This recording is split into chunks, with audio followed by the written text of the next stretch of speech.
Salut à tous, je suis tombé sur un outil assez sympa qui s'appelle FontJoy, comme ça, et des outils pour faire du font pairing, donc trouver des paires de polices d'écriture comme ça. Il n'y en a pas des masses, il y en a beaucoup, mais ils sont pas top en général, alors que celui-là, franchement, je le trouve génial, donc je me suis dit, j'allais carrément en faire une vidéo comme ça, voilà. Je suis pas payé par ce site, c'est juste que je le trouve sympa et je pense que ça peut aider beaucoup de gens, parce que trouver une paire de polices d'écriture, parfois ça peut être un vrai bazar, on sait pas trop laquelle utiliser, etc., lesquelles utiliser, serif, sans serif, display, monospace, etc. Donc ici, vous allez arriver sur le site, je vous le mets en description, et vous avez déjà une petite range ici, donc un petit input que vous allez pouvoir toucher pour le contraste de vos différentes polices. Donc les polices, ça peut être plus ou moins agressives, elles peuvent être plus ou moins enfantines, ou alors classe, sérieuse, sobre, etc. Et donc là, par exemple, on peut choisir d'avoir un contraste qui va être très grand, et je clique sur Generate ensuite, et ça va pouvoir me faire des contrastes qui sont plus grands. Donc là, je trouve que ça va, c'est pas non plus très énervé, mais vous voyez que il peut y avoir de grands contrastes. Alors ici, je parle de font pairing depuis tout à l'heure, mais ils vous en mettent 3. On n'est pas obligé de faire du font pairing, c'est-à-dire en prendre juste 2, on peut aller en prendre 3 si on veut. En général, quand on en prend 3, c'est pour avoir titre, sous-titre et texte, comme ça. Mais on peut très bien se limiter à 2 polices d'écriture, avec juste pour les titres et le texte, de manière générale. Et ensuite, on n'oublie pas de jouer également avec le gras du texte, le corps du texte, le poids du texte, font weight. On n'oublie pas de jouer avec ça, avec également l'italique, etc. Enfin, toute la palette qu'on peut avoir avec le texte de manière générale. Donc on peut generate à l'infini comme ça, et ça va nous en trouver de nouveaux. Par exemple, celui-là, j'aime bien, par exemple. Et je vais avoir sur le côté le nom de tout ça. Alors c'est écrit un petit, mais Roboto Condensed ici, Mitre, Pontano 100, etc., etc. Voilà.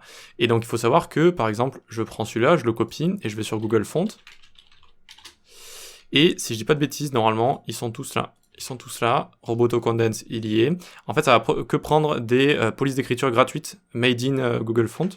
Ou enfin, c'est pas forcément Google Font qui les ont créées, mais en tout cas, ils les ont ici, c'est disponible. Vous pouvez juste cliquer dessus ici et aller toutes les sélectionner, les télécharger, et vous allez pouvoir l'utiliser comme vous voulez. Donc vraiment, je trouve que c'est un outil génial, et c'est pas fini. On peut également écrire ce qu'on veut juste ici.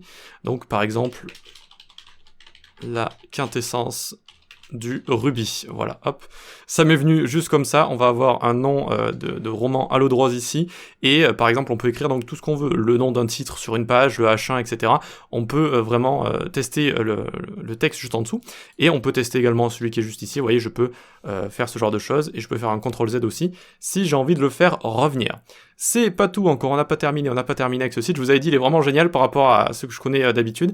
Il y en a un qui était sur un site qui s'appelait Canva, peut-être que vous connaissez, mais il a fermé actuellement. La page a fermé, donc elle n'existe plus. Ici, je peux jouer avec le contraste, donc avec soit une écriture en sombre et le fond en clair, soit l'inverse, tout simplement.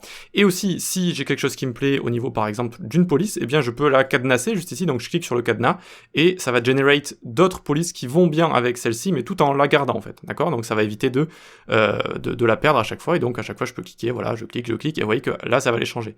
Maintenant j'ai Oxygène et Lustria, et hop, je continue, là j'ai Exo 2, Hind, Siliguri, bref, à chaque fois c'est des noms à coucher dehors, les noms des polices d'écriture. Et donc voilà, je pense qu'on est bon. Ah non, une dernière chose, je peux également, donc imaginons que celle-ci me plaise vraiment, Roboto Condensed ici, je peux cliquer sur ce qu'il y a juste à côté, pour essayer d'en trouver des similaires, vous voyez. Donc most to least similar, donc du plus ou moins similaire comme ça. Et donc par exemple si ça me plaît, mais j'ai envie d'avoir quelque chose un peu différent quand même, d'un peu différent, je vais prendre Fira par exemple, ou alors qu'est-ce qu'il y a ici, Roboto oblique, Timana, voilà, hop, je prends Timana juste ici, et je peux encore régénérer d'autres polices d'écriture ici, générer d'autres polices d'écriture, et voilà, à l'infini comme ça. Donc je trouve vraiment cet outil très bien. Moi je vous le conseille de vous le mettre dans un onglet ou quoi que ce soit pour vos petits outils d'optimisation et vos outils utiles de manière générale. Donc par exemple maintenant on va mettre un very similar, si vous voulez, donc on était sur high contrast, donc un gros contraste. Maintenant on va chercher des choses plus similaires, et vous voyez qu'on a des choses qui se ressemblent ici. On a des choses qui se ressemblent, voilà, et donc on peut les générer comme ça. Alors oui, ici je crois, alors il me met les petites erreurs rouges en dessous, peut-être parce que mon navigateur a la langue française et que c'est écrit en anglais, je ne sais pas. Pourtant j'ai l'impression de l'avoir bien la langue en français, mais bon, c'est pas grave. Et voilà, c'est tout ce que j'avais à dire sur cet outil sympathique qui va en aider plus d'un, je pense.